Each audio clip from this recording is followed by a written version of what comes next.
Welcome to Snoozecast, the podcast designed to help you fall asleep. Find us on snoozecast.com and follow us on Instagram @snoozecast to find behind-the-scenes content. If you enjoy our show, please write a review on the podcast's app. Also, share us with a friend.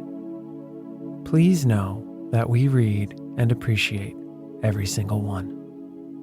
Here is a recent review we loved. The subject line is, "Love this podcast so much."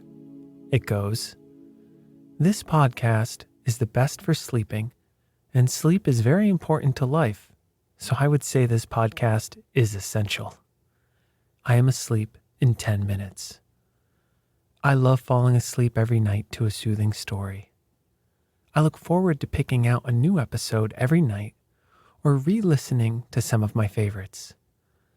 I love the way they go slow and take their time reading and don't try to rush. It really helps me shut off my brain and fall asleep.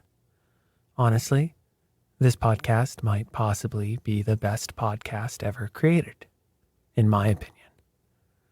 Wow. Thank you so much for your review. How could we not love reading that? We are so glad to help you fall asleep. If you would like to get an email once a week with upcoming sleep stories and other news, subscribe to this newsletter at snoozecast.com. This episode is brought to you by our Patreon supporters and by The Scholar's Mate. Tonight, we'll read the opening to The Exploits and Triumphs in Europe of Paul Morphy, the chess champion. It was published in 1859 and written by Frederick Milnes Edge, who was Morphy's secretary. Paul Morphy, born in New Orleans in 1837, was considered the greatest chess player of his era. He was a child prodigy who learned playing chess simply by watching family members play. When he was only 9 years old, he was hailed as the best chess player in his city. This book describes Morphy's trip to Europe in 1858. After his triumphs in Europe, he was considered the unofficial world chess champion, as official championship tournaments were only held starting in 1886, almost 30 years later.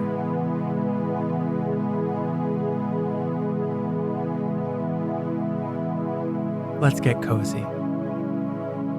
Close your eyes.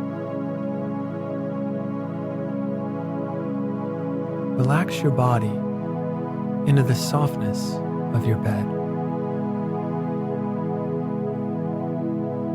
Now, take a few deep breaths.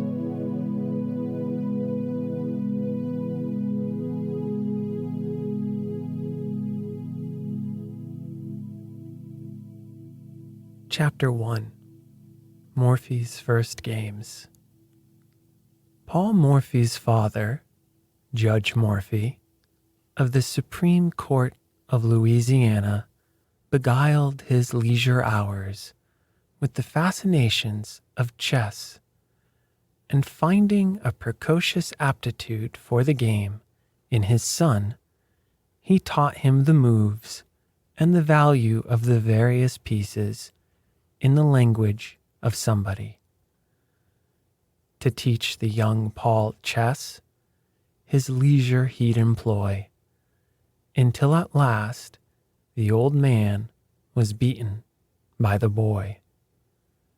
I have here spoilt a very pretty story.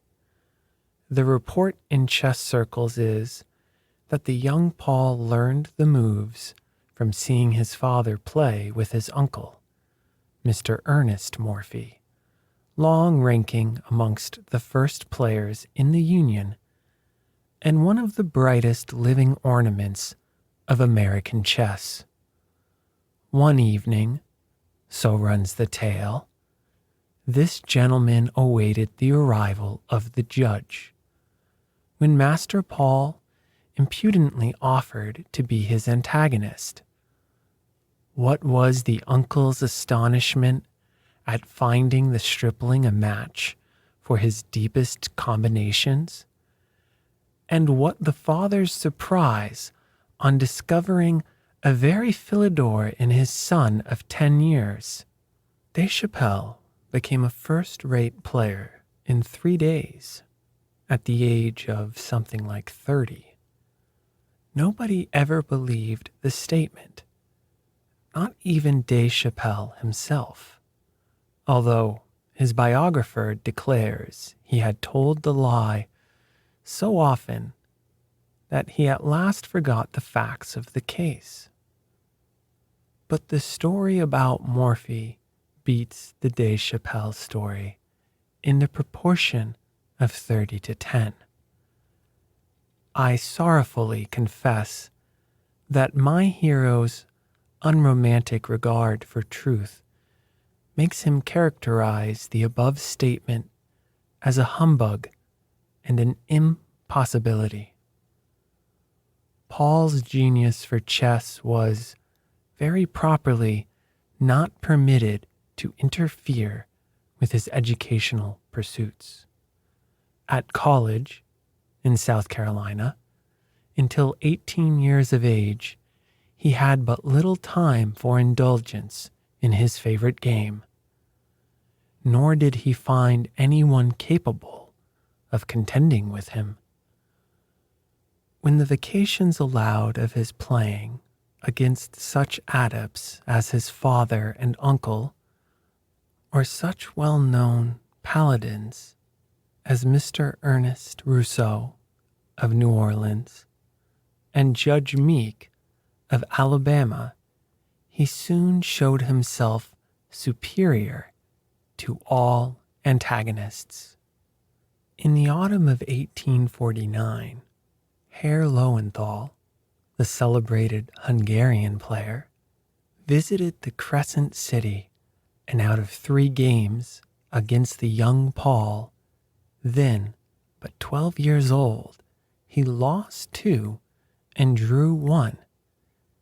It is but reasonable to suppose that the desire of atoning for this defeat had something to do with Herr Lowenthal's challenging his youthful victor on his arrival last year in Europe. Chapter 2: The First American Chess Congress. A circular was issued by the New York Chess Club in the month of April 1857 for the purpose of ascertaining the feasibility and propriety of a general assemblage of the chess players resident in America. This met with a hearty and zealous response from the amateurs and clubs of the United States. So favorable was the feeling everywhere manifested that it was deemed advisable to proceed with the undertaking and to complete at once the preliminary arrangements. In consideration of the movement having been initiated by the New York Chess Club, it was conceded that the meeting should take place in that city. Some of the founders of the New York Chess Club still live to do honor to the game. I believe that Mr. James Thompson and Colonel Meade suckled the bantling in times of yore, sometimes forming the entire of the club without assistance. In that day of small things, I believe, too, they defeated the Norfolk Club, proving themselves just too many for their opponents. Then they traveled about from house to house as their members increased, with the arrival of Mr. Charles H. Stanley, Mr. Frederick Perrin, and others.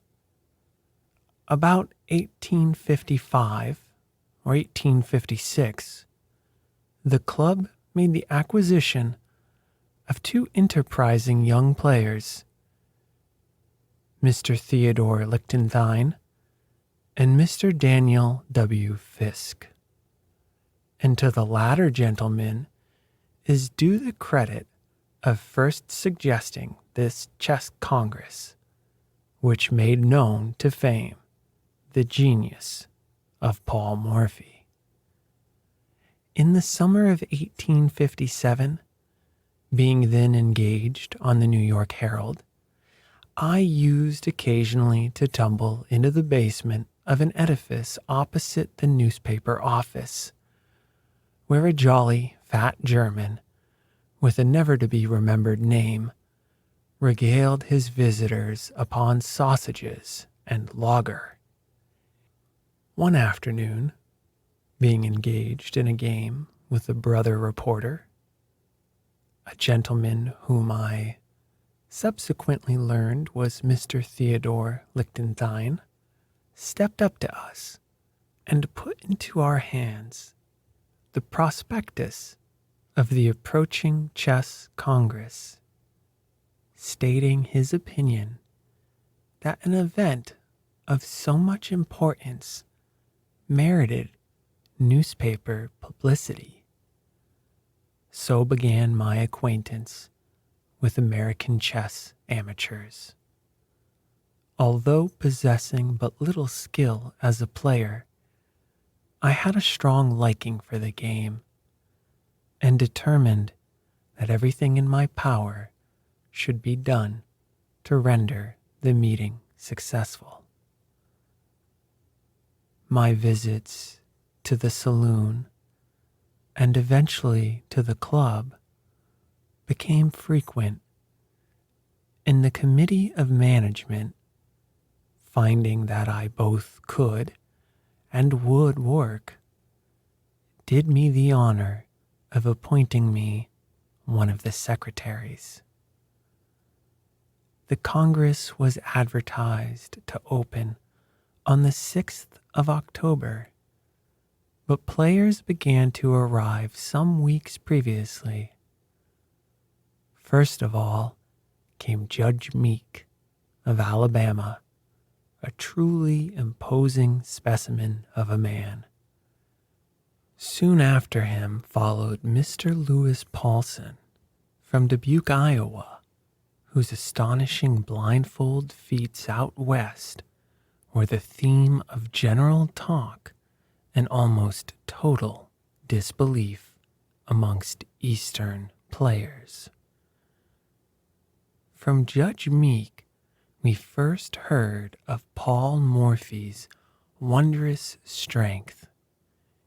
He told the New York club that if the youthful Louisianian entered the tournament, he would infallibly wrest the palm of victory from all competition.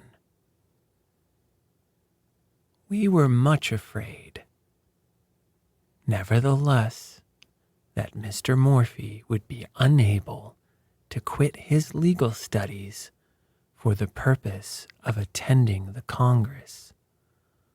But when Mr. Fisk announced the receipt of a telegraphic dispatch which stated that he was en route, everybody hailed the news with satisfaction.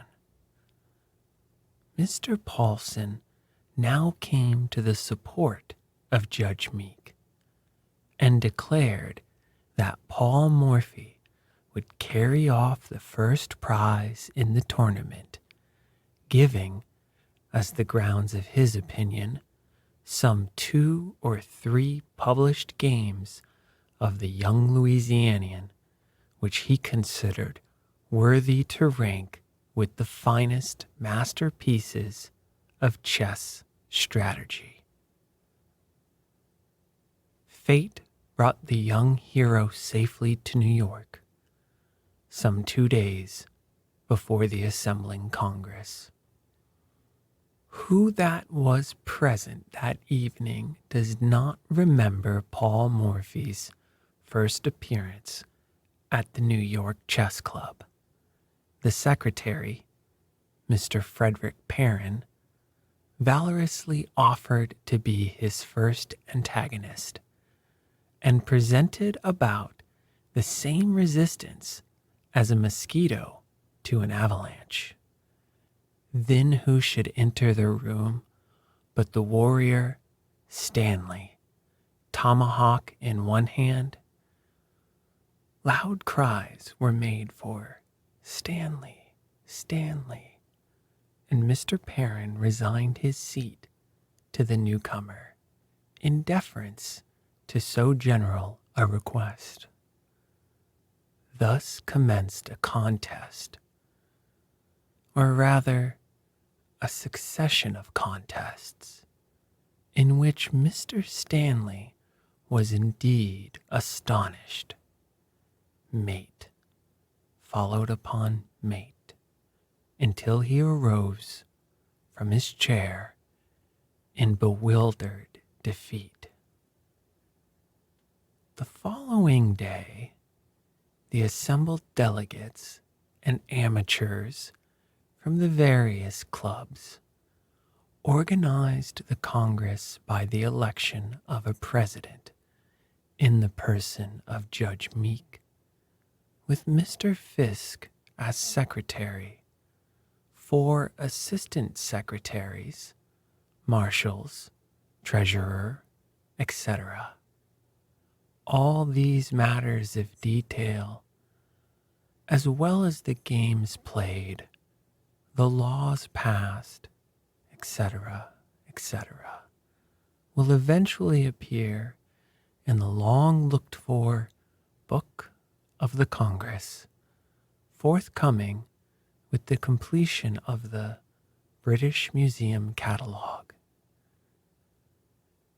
In the absence of the Book of Congress, I must give a slight sketch of its proceedings, in order to trace the career of Paul Morphy ab initio. After taking possession of the magnificent hall which the New York Committee of Management had chosen for the meeting, the 16 contestants in the grand tournament proceeded to pair themselves off by lot. Never was fate more propitious than on this occasion in coupling the antagonists. It is obvious that however apparently equal in strength 2 opponents may be, one will prove stronger than the other. This is an axiom requiring no proof. Out of 16, one is better than the rest, and 1 out of the remaining 15 is stronger than the 14 others. The latter player may be drawn in the first round of the tournament with the former, and though he stand incomparably the superior of all but one, he loses every chance of a prize by being put immediately into combat.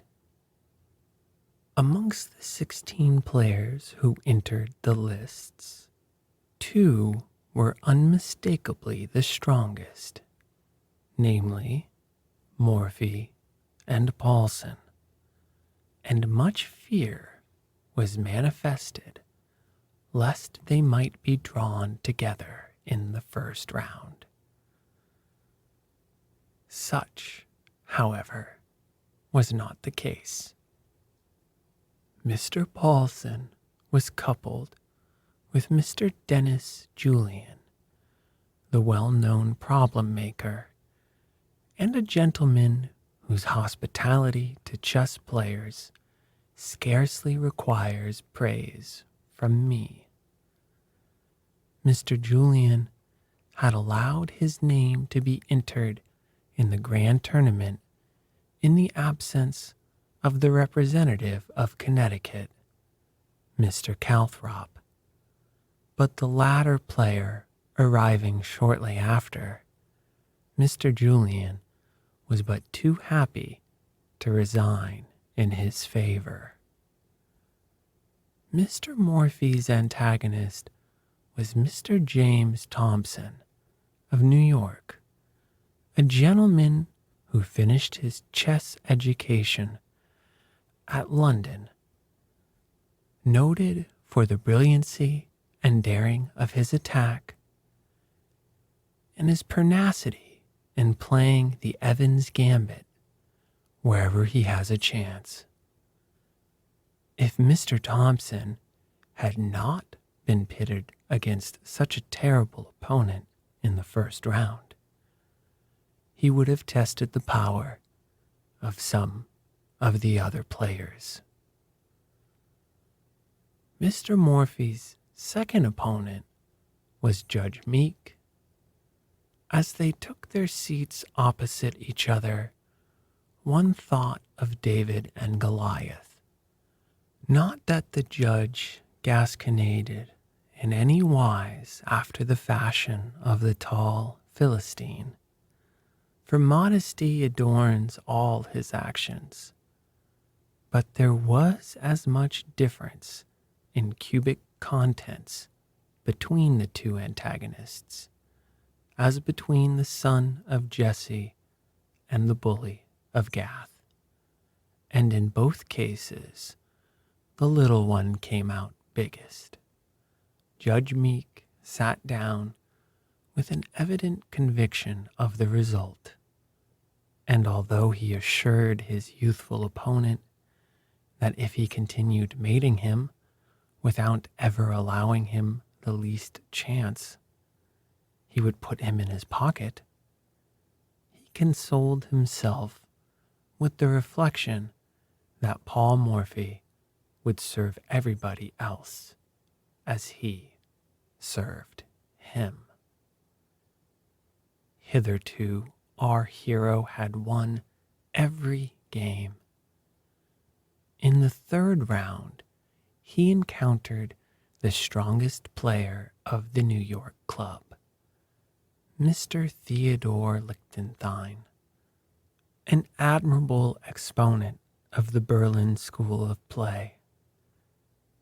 Mr. Lichtenstein eventually carried off the third prize in the tournament, and although he did not win any game from Mr. Morphy, he succeeded in effecting a draw, which against such a terrible enemy is almost worthy of being esteemed a victory. Mr. Paulson had also been successful in the first and second rounds without losing or drawing a single game, and, as if to keep even with his great rival, he, too, had made a draw in the third section of the tournament with Dr. Raphael of Kentucky. Now was to be decided the championship of the New World, and notwithstanding that the majority anticipated the result, yet many of the spectators thought that the Western Knight might prove a hard nut for Morphy to crack. Mr. Paulson's game is steady and analytical to a nicety, modeling his operations on profound acquaintance. He makes as much out of his pawns as most others of their pieces. I once heard Morphy say, Mr. Paulson never makes an oversight. I sometimes do. It is only justice to Mr. Paulson to state that he never for one moment imagined that he would beat Mr. Morphy. So exalted was his appreciation of the latter's wondrous powers of combination that he has been frequently heard to declare, if Anderson and Staunton were here, they would stand no chance with Paul Morphy. And when, after the termination of the Congress, Mr. Morphy offered pawn and move to all and every player in America, Mr. Paulson declared that he could easily give those odds to him. But this invariable confession of inferiority did not at all interfere with his doing the utmost to become victor, although supremacy was only to be decided by one player scoring 5 games. If I recollect rightly, it was in the 3rd game that Mr. Morphy committed an error which spoiled one of the finest combinations ever seen on a chessboard. This combination consisted of some 18 or 20 moves, and its starting point was one of those daring sacrifices which European players dignify with the title a la Morphy. Certain of the inevitable result, our hero played rapidly and misplaced a move. The result was loss of attack and a piece, and apparently of the game. The most ardent admirer of Paul Morphy believed it was impossible for him to avoid defeat. But though angry with himself for his carelessness, he was not disheartened, but set to work with courage and effected a draw. The latter part of this game is a masterpiece of perseverance and strategy. The result of the tournament is well known. Mr. Morphy won 5 games, drew 1, and lost 1 in the concluding section. Only 1 battle lost during the entire campaign. The annals of chess do not furnish a similar victory.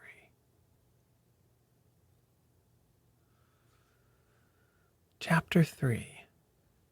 Morphy prepares to start for Europe.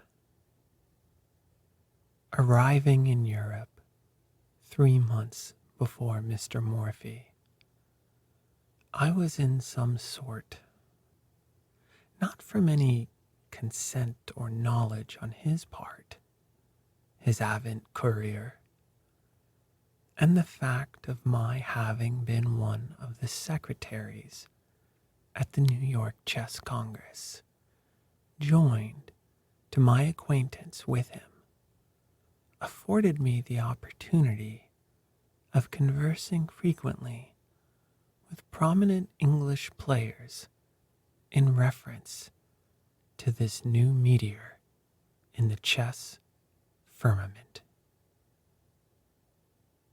Shortly after my arrival in London, I called upon the secretary of the St. George's Chess Club, Thomas Hampton, Esquire, and introduced myself to him. Chess is a bond of brotherhood amongst all lovers of the noble game, as perfect as Freemasonry. It is a leveler of rank, title, wealth, nationality, politics, religion, all are forgotten across the board. Every chess player recognizes this, and none more so than Mr. Hampton, who gave me the warmest of welcomes. He told me that every Saturday there was a full attendance of members and kindly invited me to visit the club, promising to introduce me to Mr. Staunton. I was but too happy to accept this invitation, being desirous of learning how far the prowess of Paul Morphy was appreciated by one so eminent in the chess world. My acquaintance with the young American was a passport of general interest to all present on the following Saturday. In addition to Mr. Staunton, I met there Herr Falkbeer, Barnes, Bird, Alter, and other luminaries, and many were the questions asked in reference to Mr. Morphy.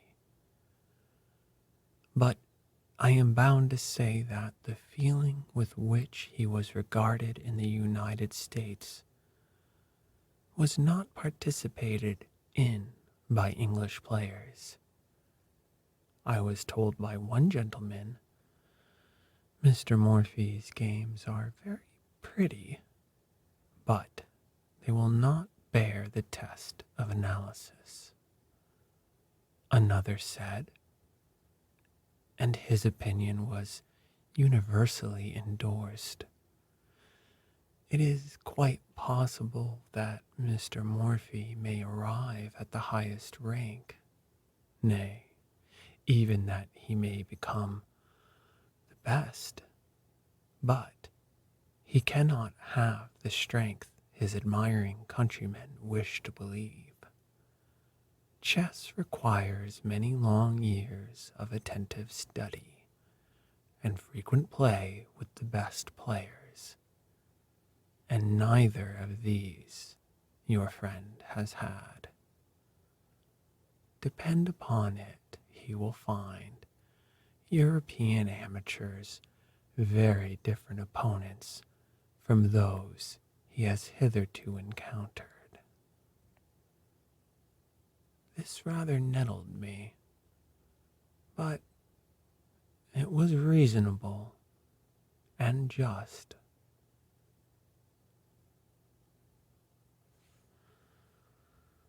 Anyone possessing the slightest acquaintance with the game knows that it partakes more of hard, laborious application to arrive at first-rate skill than of mere pastime.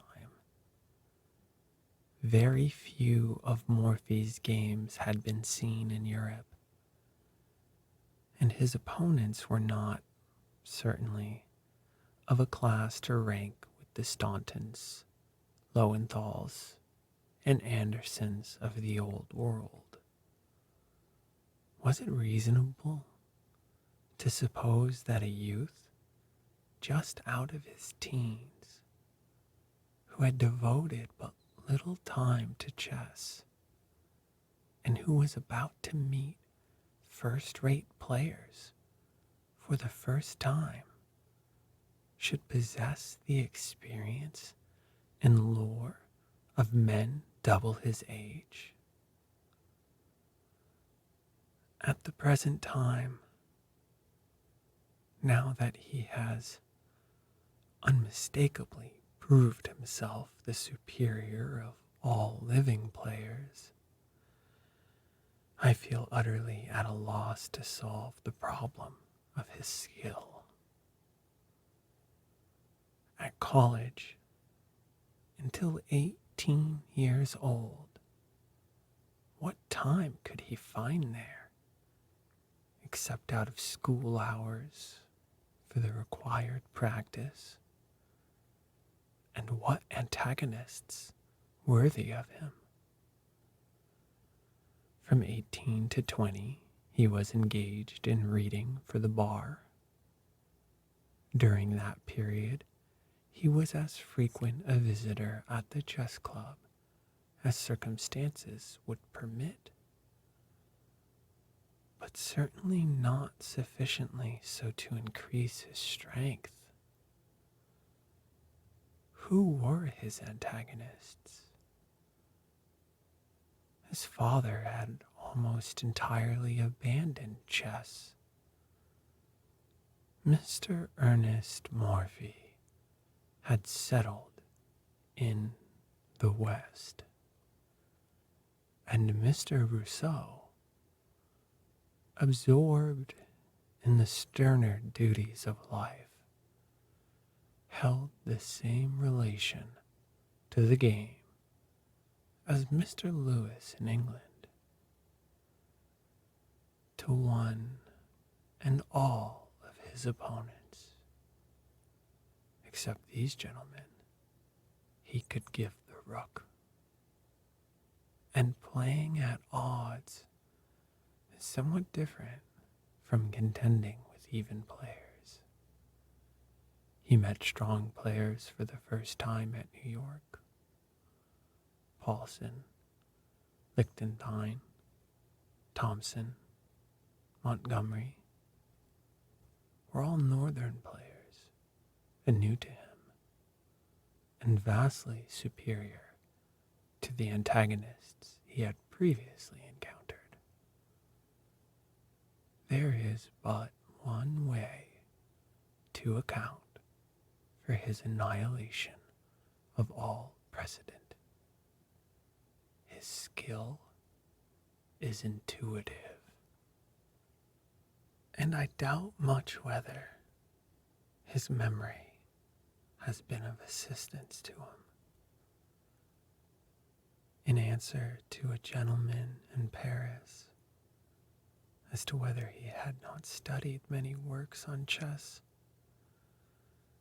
I heard him state that no author had been of much value to him, and that he was astonished at finding various positions and solutions given as novel. Certain moves producing certain results, etc.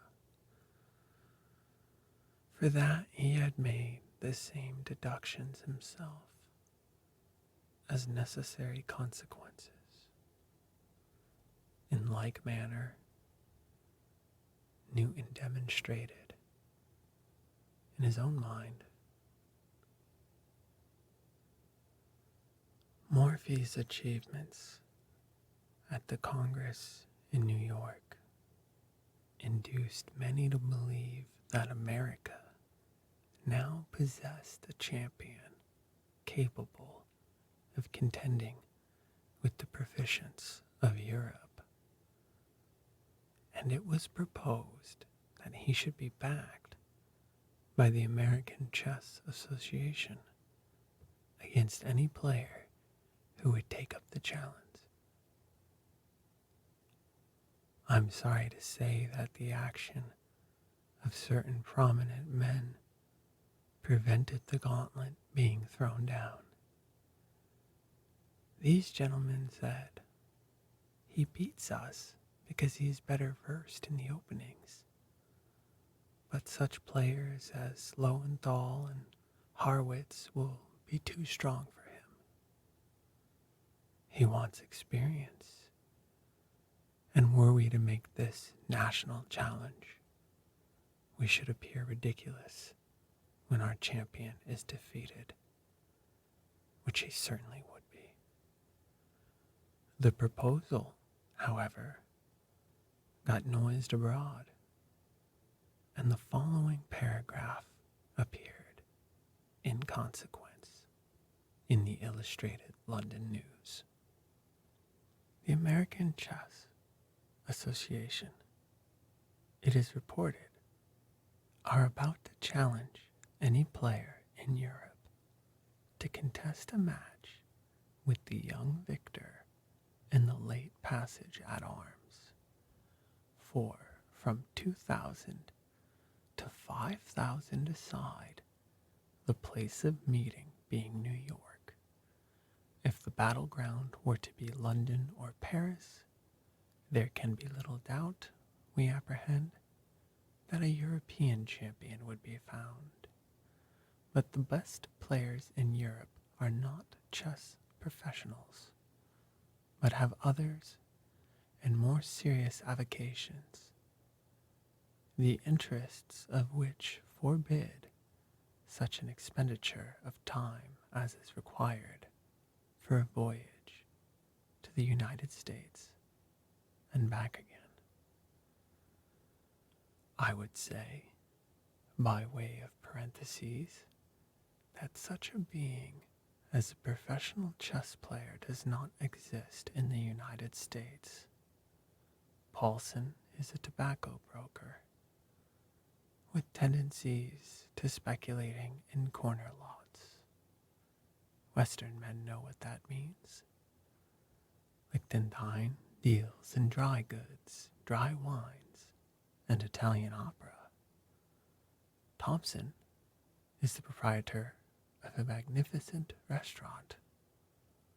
Colonel Meade devotes himself to democratic cabals at the New York Hotel.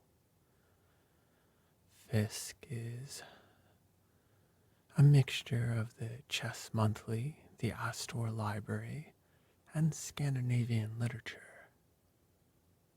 Perrin is bothered daily with banks, bears, and bulls.